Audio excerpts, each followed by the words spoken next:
வணக்கம், இது நம்ம ஆர்ஜி ஃபேமிலி கிச்சன். இன்றைக்கி நம்ம சேனலில் ஒரு சூப்பரான பிரேக்ஃபாஸ்ட் ரெசிபி, அதாவது கொரியன் ஸ்ட்ரீட் பிரெட் ரோஸ்ட் எப்படி பண்ணுறது அப்படிங்கிறது தாங்க இந்த வீடியோவில் பார்க்க போகிறோம்.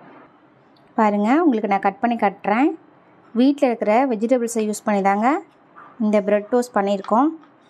ரொம்ப சிம்பிளாகவும் இருக்கும், ரொம்ப டேஸ்டியாகவும் இருக்குங்க. பாருங்கள், பார்க்கவே எவ்வளோ சூப்பராக இருக்குது அப்படின்னு சொல்லிட்டு. இதில் அப்படியே இன்னும் கொஞ்சம் சாஸ் போட்டு சாப்பிட்டு பாருங்கள், அதோட டேஸ்ட்டே வேறு லெவலில் இருக்குங்க. வாங்க இந்த டேஸ்டியான பிரெட் ரோஸ்ட் எப்படி பண்ணுறது அப்படிங்கிறத வீடியோக்குள்ளே போய் பார்க்கலாம். வீடியோக்குள்ளே போகிறதுக்கு முன்னாடி இப்போ தான் நம்ம சேனலை ஃபர்ஸ்ட் டைம் பார்க்குறீங்க அப்படின்னா மறக்காமல் நம்ம சேனலை சப்ஸ்கிரைப் பண்ணிக்கோங்க. பக்கத்தில் இருக்க பெல் பட்டனை ப்ரெஸ் பண்ணிக்கோங்க. அப்போ தான் நான் போகிற வீடியோ உங்களுக்கு உடனே நோட்டிஃபிகேஷனில் வரும். இப்போ வாங்க வீடியோக்குள்ளே போகலாம்.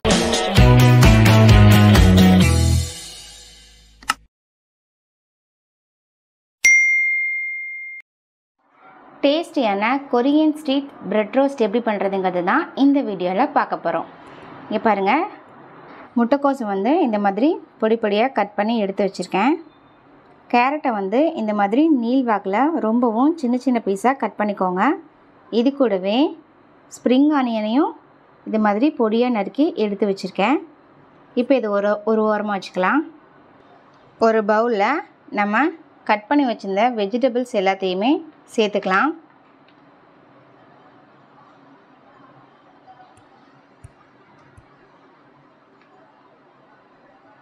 இப்போ இதில் ஒரு 5 முட்டை உடச்சி ஊற்ற போகிறோம். நம்ம வெஜிடபிள்ஸில் கொஞ்சம் அதிகமாக எடுத்துருக்கனால 5 முட்டை ஊற்றினா சரியாக இருக்கும்.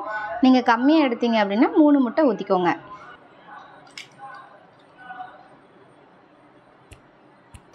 பாருங்கள், முட்டையெல்லாம் உடச்சி ஊற்றியாச்சு. இப்போ இதில் ஒரு 1/2 ஸ்பூன் அளவு பெப்பர் பவுட்ரு சேர்த்துக்கலாம். தேவையான அளவு உப்பு சேர்த்துக்கலாம். இப்போ இதில் நான் சில்லி ஃப்ளேக்ஸ் சேர்க்க போகிறேன்.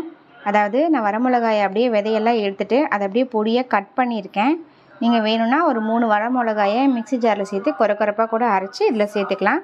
இது ஜஸ்ட்டு காரத்துக்காக கொஞ்சமாக ஆட் பண்ணியிருக்கேன். அவ்வளோதாங்க.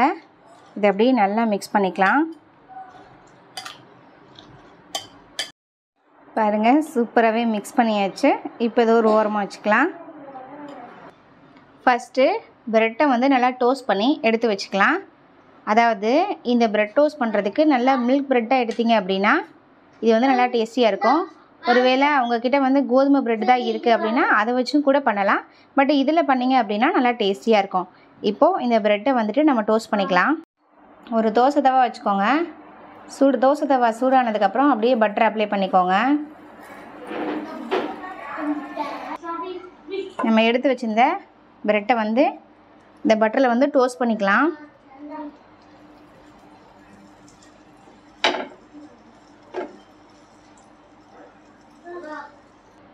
பாருங்கள், 2 ப்ரெட்டையுமே நல்லாவே ரோஸ்ட் பண்ணி எடுத்தாச்சு.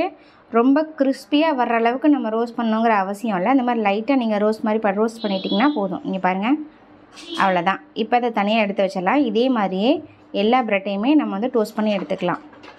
இப்போது அதே பேனில் இன்னும் கொஞ்சம் பட்டர் சேர்த்துக்கலாம். கொஞ்சமாக இந்த முட்டை எடுத்து இந்த மாதிரி நல்லா ஸ்ப்ரெட் பண்ணி விட்டுட்டு, ரொம்ப ஸ்ப்ரெட் பண்ணிடாதீங்க, லைட்டாக ஸ்ப்ரெட் பண்ணி விட்டுட்டு அப்புறம் சைட்லலாம் இந்த மாதிரி ஒதுக்கி விடுங்க. ஏன்னா ப்ரெட் ஷேப்க்கு வரணும். அப்போ தான் ப்ரெட்டில் நம்ம வைக்க முடியும்.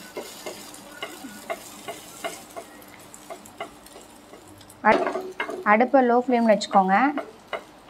இது ரொம்ப ஈஸியான ரெசிபிங்க. அதே சமயம் நல்லா டேஸ்டியாக இருக்கும். மார்னிங் பிரேக்ஃபாஸ்ட் கூட இதை எடுத்துக்கோங்க.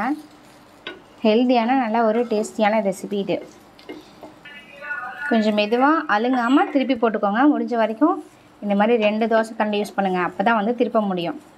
இதை ஒரு 1 மினிட் நல்லா குக் பண்ணிக்கலாம். அடுப்பை லோ ஃப்ளேம்லேயே வச்சுக்கோங்க.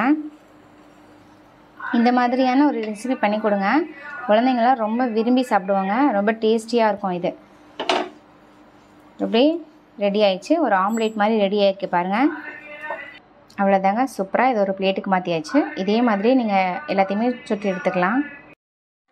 ரோஸ்ட் பண்ணி வச்ச 2 ப்ரெட்டை எடுத்துக்கோங்க. அதில் நம்ம ரெடி பண்ணி வச்ச இந்த ஆம்லேட்டை அப்படியே இப்படி வச்சுக்கோங்க. அதுக்கப்புறம் இது மேலே உங்கள்கிட்ட சீஸ் இருந்துச்சு அப்படின்னா சீஸ் சேர்த்துக்கோங்க. கொஞ்சமாக மயோனீஸ் சேர்த்துக்கோங்க. மயோனீஸை இப்படி ஸ்ப்ரெட் பண்ணிக்கோங்க. நான் வந்து சீஸ் வந்து வைக்கலை. உங்கள்கிட்ட சீஸ் இருந்துச்சு அப்படின்னா நீங்கள் சீஸ் வந்து இது மேலே வச்சுட்டு அதுக்கப்புறம் கூட இந்த மாதிரி மயோனீஸ் அப்ளை பண்ணிக்கலாம். கொஞ்சமாக டொமேட்டோ சாஸ் சேர்த்துக்கலாம். சேர்த்துட்டு அதையும் இந்த மாதிரி லைட்டாக ஸ்ப்ரெட் பண்ணிக்கலாம். அவ்வளோதான். இது மேலே அப்படியே இன்னொரு ப்ரெட் வச்சுக்கலாம். அவ்வளோதாங்க. சூப்பரான Korean street bread roast ready ஆகிடுச்சு பாருங்கள். இதை மார்னிங் பிரேக்ஃபாஸ்ட்க்கு சாப்பிட்டுக்கோங்க. அவ்வளோ டேஸ்ட்டாக இருக்கும். இதே மாதிரியான ஒரு பிரேக்ஃபாஸ்ட் ரெசிபியை நீங்கள் வீட்டில் செஞ்சு பார்த்துட்டு ரெசிபி எப்படி இருந்துச்சு அப்படிங்கிறத மறக்காமல் கமெண்ட் செக்ஷனில் சொல்லுங்கள். இது போன்ற நம்ம வீடியோக்களை தொடர்ந்து பார்ப்பதற்கு நம்ம ஆர்ஜி ஃபேமிலி கிச்சனை லைக் பண்ணுங்கள், ஷேர் பண்ணுங்கள், கமெண்ட் பண்ணுங்கள். மறக்காமல் சப்ஸ்கிரைப் பண்ணிக்கோங்க. தேங்க்யூ ஃபார் வாட்சிங்.